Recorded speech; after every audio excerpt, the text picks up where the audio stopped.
Namaskar bachcho, myself SP Nair once again in front of you. In the last classes we have discussed about Cold War. As you know, Cold War lasted for about 45 years, and in the year 1991 USSR collapsed and the bipolar world turned into unipolar world. And also we have discussed why we called USA as a supreme power or super power. ये भी हमने last classes में देखा. Last class में एक question रह गया था, India relation with America. India relation with America.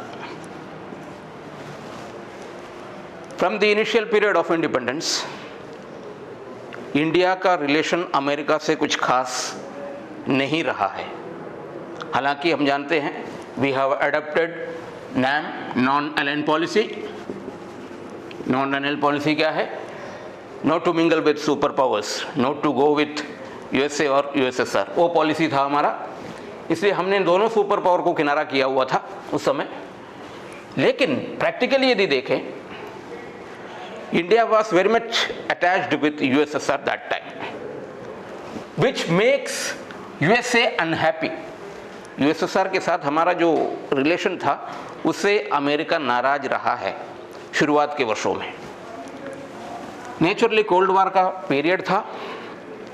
During cold war period when India was attached with USSR, same time USA was interested to support our rival country that is Pakistan. Pakistan के साथ America का बहुत गहरा संबंध रहा है, आज भी हमको देखने को मिलते हैं. सो फर्स्ट जो नेगेटिव हम देखेंगे इंडिया वर्सेस अमेरिका, फर्स्ट जो बिंदु है वो है America is supporting, not only supporting, is giving economic and military help to Pakistan. हमारा जो दुश्मन कंट्री है, राइवल कंट्री है, उसको अमेरिका के द्वारा सहायता दिया जाना, ये एक नेगेटिव रिलेशन है दोनों के बीच. Secondly, when China became an independent country in the year 1949, at that time India was the first country to give recognition to China. After independence, China adopted Soviet system, that means communism, and as you know USA believes in capitalism. So when India gives recognition to China, this also make USA unhappy. Thirdly, signing in CTBT, comprehensive test ban treaty, ये America के द्वारा और दूसरे developed country के द्वारा भारत पर दबाव बनाया गया कि भारत इस ट्रीटी पर साइन करो. ये ट्रीटी का रिलेशन सिर्फ न्यूक्लियर टेस्ट से है.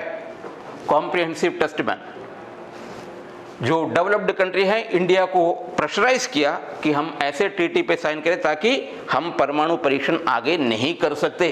तो इंडिया ने इस पर साइन नहीं किया, जिसके कारण भी अमेरिका के साथ हमारा जो रिलेशन है काफ़ी हद तक खराब हुआ और अमेरिका ने हम पर इकोनॉमिक सैंक्शंस लगाए.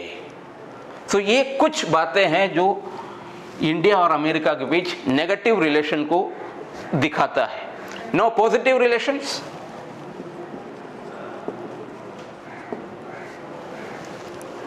पॉजिटिव रिलेशन आज से करीब 12 से 15 साल पहले से पॉजिटिव रिलेशन की ओर India, now India is bending towards America. America की ओर हम जा रहे हैं, अमेरिका से अच्छा रिलेशन बनाने की कोशिश करते हैं. कुछ फील्ड में, खास करके हमारा जो सॉफ्टवेयर, ये क्षेत्र में भारत एक्सपोर्ट करता है अमेरिका को. Secondly, 30% Indians are working in Silicon Valley. 30% Indians are working in Silicon Valley. Third, America के जितने भी MNCs हैं, मल्टीनेशनल कंपनीज हैं, उसके जो भी चीफ एग्जीक्यूटिव ऑफिसर होते हैं वो सारे इंडियन ओरिजिन हैं. तो ये सारी चीज़ें ये दिखाता है कि we have a good relation with America. Recently when we presented the matter of 26/11 in UNO platform, 26/11 Taj hotel पर अटैक हुआ था, इसका मास्टरमाइंड को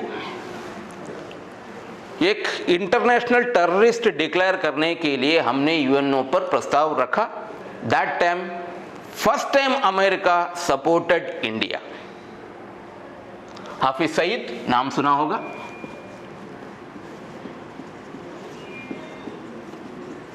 The mastermind behind 26/11, and when India Hafiz Saeed को एक इंटरनेशनल टेररिस्ट डिक्लेयर करने के लिए यूएनओ पर दबाव बनाया, that time first time America supported India's claim.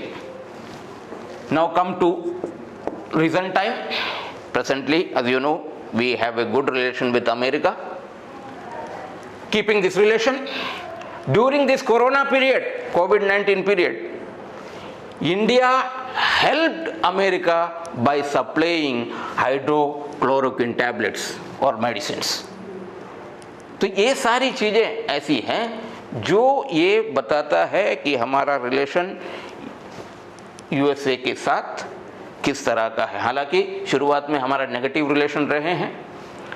धीरे धीरे पिछले 12-15 सालों में हमने देखा कि इंडिया का रिलेशन जो है अमेरिका से काफ़ी हद तक सुधरा है, और उम्मीद भी करते हैं कि ये रिलेशन आगे सुधरेगा. So this was the last concept of the third chapter. Now the next chapter हम डिस्कस करेंगे, that is alternative centres of power.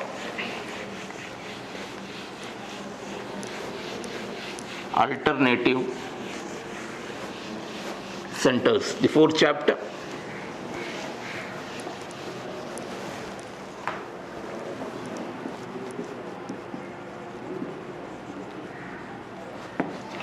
Alternative centers of power. ये यूनिट में हमको यही देखना है, आज यूनिपोलर वर्ल्ड है, क्या दुनिया में आज ऐसी कोई ताकत, कोई देश या कोई ऑर्गेनाइजेशन है जो अमेरिका का डोमिनेंस को चैलेंज कर सकता है या नहीं कर सकता है. तो अल्टरनेट पावर में सबसे पहला आता है European Union. European Union, as you know, Cold War और Second World War badly affected Europe. Europe में सबसे ज़्यादा वर्ल्ड वॉर का नुकसान हुआ. And during cold war period both of the super power they wanted to influence Europe. As you know, USA started giving financial assistance to Western European countries, at the same time USSR, Eastern European countries. तो European union बनने के पीछे काफ़ी हद तक Marshall plan का योगदान रहा है. मार्शल प्लान पढ़ चुके हैं हम. American secretary started giving financial aid to European countries, and that is under Marshall Plan. So Marshall Plan Europe के देशों को एकजुट होने में काफ़ी मदद की. And with the help of NATO powers, an economic organization was formed in the year 1948. With the help of NATO powers, an economic organization was formed in the year 1948, which is known as OEEC. OEEC, an abbreviation. The full form of OEEC is Organization of European Economic Council. Organization of, कभी कभी एक number के question में पूछे जाते हैं, What is the full form of OEEC?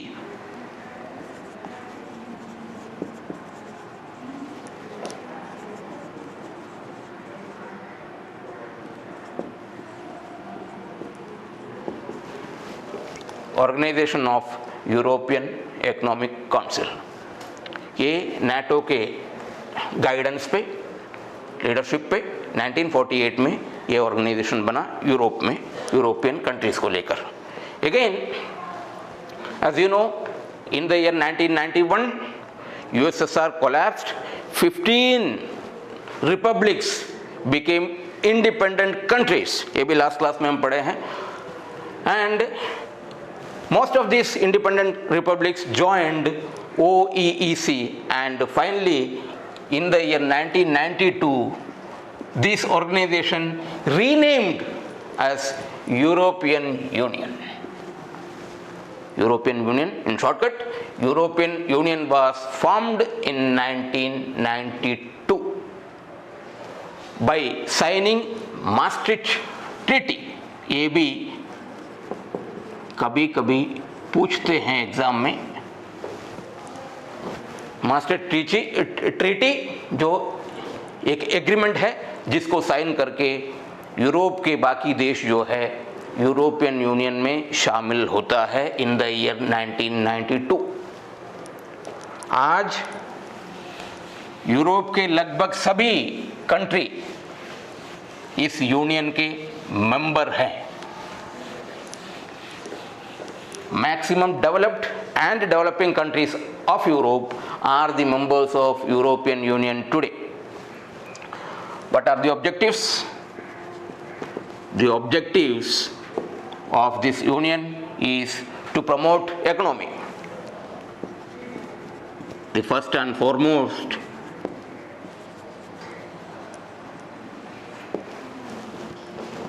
aim of this union is to promote economy, to accelerate economy. Number 2, to develop cooperation among countries.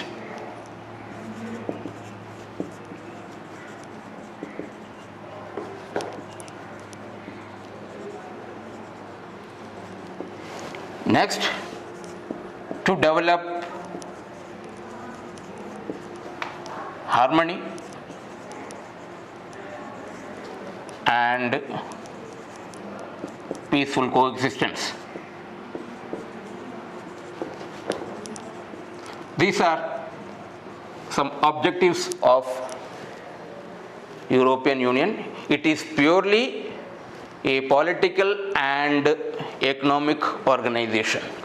अब European union के बारे में थोड़ा सा जानना जरूरी है।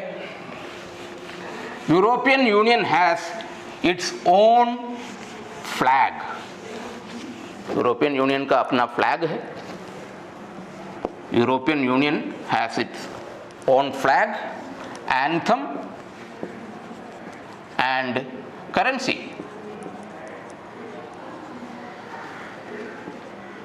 स्लाइड में आप देख पाएंगे यूरोपियन यूनियन में यूनियन का फ्लैग, एक सर्कल है जिसमें 12 स्टार आपको दिखेंगे स्लाइड में। ये 12 जो है ट्रेडिशनल एक बिलीफ है यूरोप का, लोगों को 12 को बहुत शुभ मानते हैं लोग। तो 12 स्टार जो है वो आपको स्लाइड में दिखेंगे जो कि एक सर्कल में है। ये stars depicts solidity and harmony. ये स्टार किसको इंडिकेट करता है? हार्मनी और सॉलिडिटी को। तो इनका अलग से फ्लैग है, इनका एंथम है। यूरोपियन यूनियन का अपना करेंसी है जिसको कि हम क्या कहते हैं? Euro. Euro euro is the currency of this union, common currency for European union, that is euro. Now हम देखेंगे ये यूरोपियन यूनियन कैसे अमेरिका को प्रभावित कर सकता है, ये है हमारा टॉपिक। कैसे यूरोपियन यूनियन अमेरिका को इन्फ्लुएंस कर सकता है। नंबर 1, अगर हम देखेंगे इकोनॉमिक इन्फ्लुएंस, अगर देखेंगे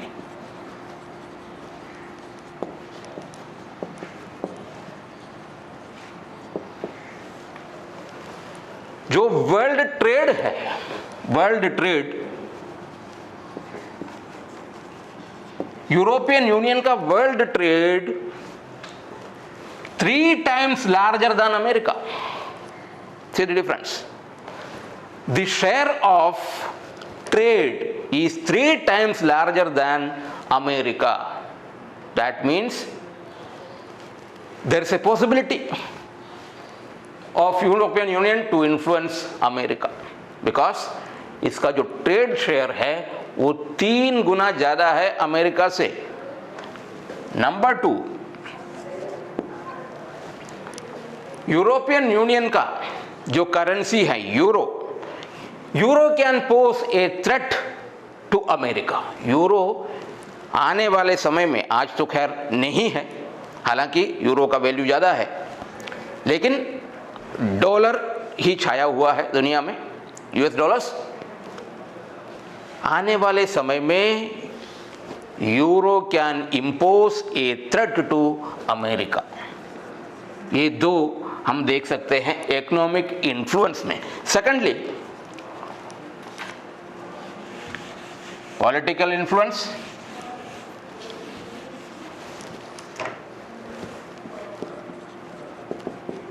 political influence,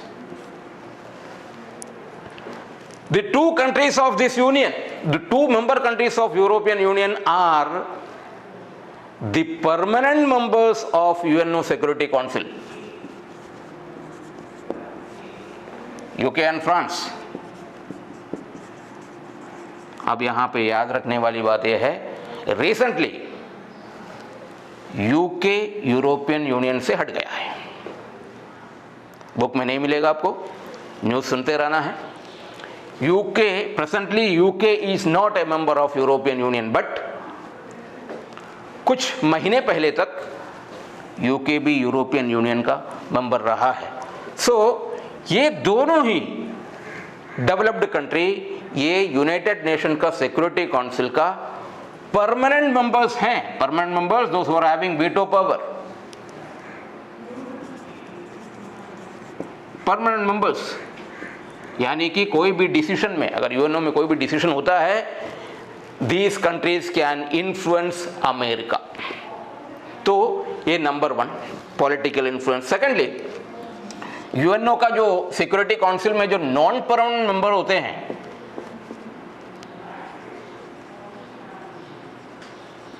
there are 10 non-permanent members and 5 permanents are there in UNO Security Council. The 5 permanent members are UK, France, China, Russia and America. उसमें से ये 2 को मैंने बताया, 2 ऑलरेडी यूरोपियन यूनियन का सदस्य रहा है, यूके रहा है, फ्रांस अभी भी है। नॉन परमानेंट जो मेंबर हैं उसमें भी ये यूरोपियन यूनियन का जो मेंबर कंट्रीज, उसमें भी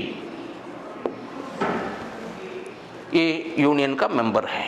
कहने का मतलब यूनाइटेड नेशंस में भी आने वाले वक्त में यूरोपियन यूनियन डिसीजंस को इन्फ्लुएंस कर सकता है, अमेरिका का विरोध कर सकता है। थर्ड, स्पेस में अगर देखा जाए, डिफेंस में अगर देखा जाए, डिफेंस में यूरोपियन यूनियन जो अमाउंट, कंबाइंड अमाउंट स्पेंड करता है वो अमेरिका के बाद आता है। अमेरिका स्टैंड्स फर्स्ट, लेकिन यूरोपियन यूनियन भी, इनके मेंबर कंट्री भी जो है डिफेंस में एक ह्यूज अमाउंट स्पेंड करता है। Second, space and communication. Space and communication के फील्ड में European union stands in second, of course America stands in first place. European union के जो मेंबर कंट्री हैं वो स्पेस एंड कम्युनिकेशन जो टेक्नोलॉजी है इस क्षेत्र में भी आगे है। कहने का मतलब this are the things which shows that in coming years European union can impose a threat, European union can influence the dominance of America. तो ये पहला अल्टरनेट सेंटर है पावर का, जो कि European union. Second,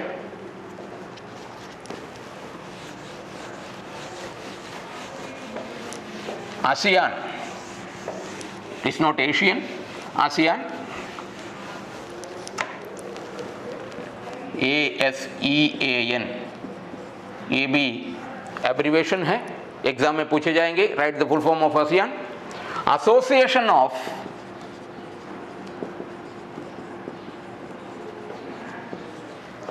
south east Asian nations. In the year 1967, 5 countries of Southeast Asia joined together and formed an association which is known as ASEAN.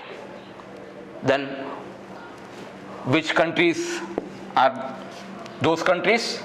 First, Malaysia, Indonesia, Thailand, Singapore and Philippines. एक तरह से हम founding countries भी बोल सकते हैं। In the year 1967, these 5 countries founded an association which is known as ASEAN. Again, 5 more countries joined ASEAN. 5 more countries joined. Number 1, ये कौन कौन सा है? Brunei Jerusalem. Number 2, Vietnam. Number 3, Cambodia. The 4th one is Laos and Myanmar.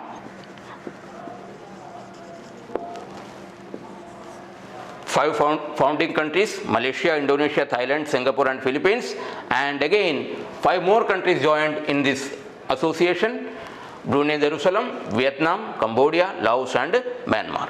Total 10 members. ASEAN has its own flag. Slide में देख सकेंगे।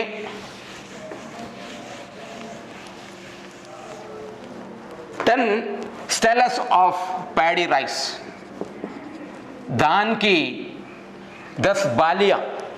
एक एक बाली एक एक कंट्री को रिप्रेजेंट करता है। ऑफ पैडी राइस, धान की 10 बालियां जो स्लाइड में दिखेंगे, फ्लैग है। ASEAN is purely an economic organization. The main objective of this organization is to accelerate economic development. Objectives: to accelerate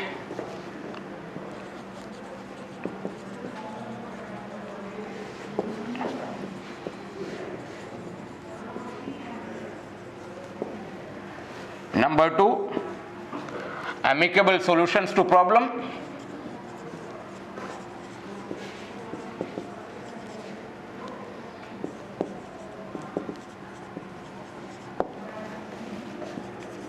To create free trade zones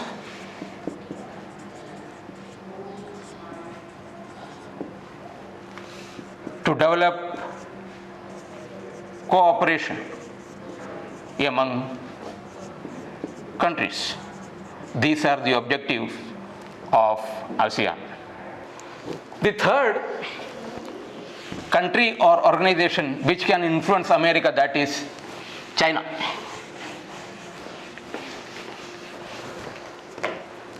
China can impose a threat to USA in coming years. Why I am saying so? Because China became an independent country in the year 1949 and adopted Soviet system, Soviet model. Communism was there. China adopted Soviet system. From 1970, she started liberalizing her policy. Liberalization of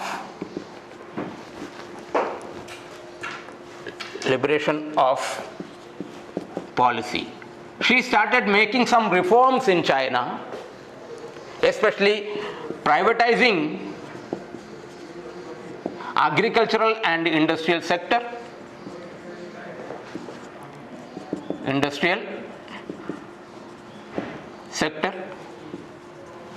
She started open door policy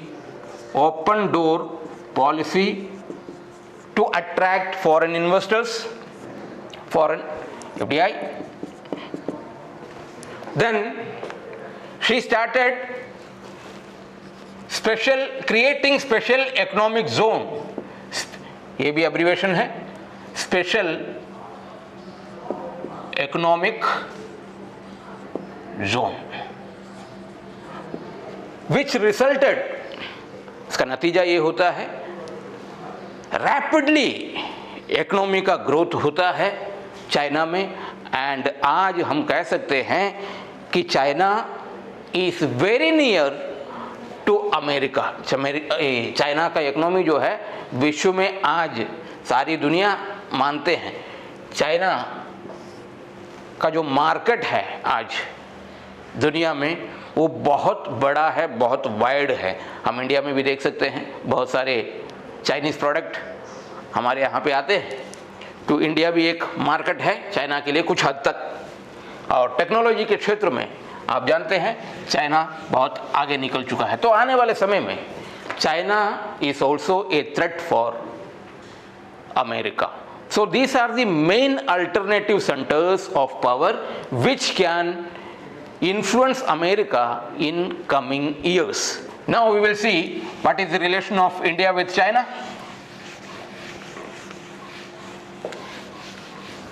China relation with India.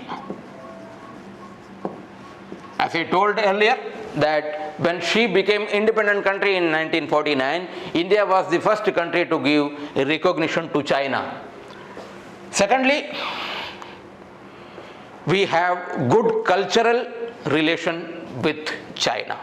China के साथ हमारा cultural relation है. Students और scholars यहाँ से Buddhism सीखने के लिए चाइना में जाते हैं. और जहाँ तक रिलेशंस की बात है, हमारे साथ इंडिया के साथ पॉजिटिव से ज़्यादा नेगेटिव रिलेशन रहा है चाइना का. नेगेटिव रिलेशंस के पीछे क्या वजह है? Number 1, China is till date China is supplying और गिविंग फाइनेंशियल असिस्टेंस और weapons to our rival country Pakistan. ये पहला और foremost. Second, we have border issues with China. Aksai Chin सुना होगा, और अरुणाचल प्रदेश, तिब्बत, ये तीनों को लेकर इंडिया और चाइना के बीच में विवाद चल रहा है.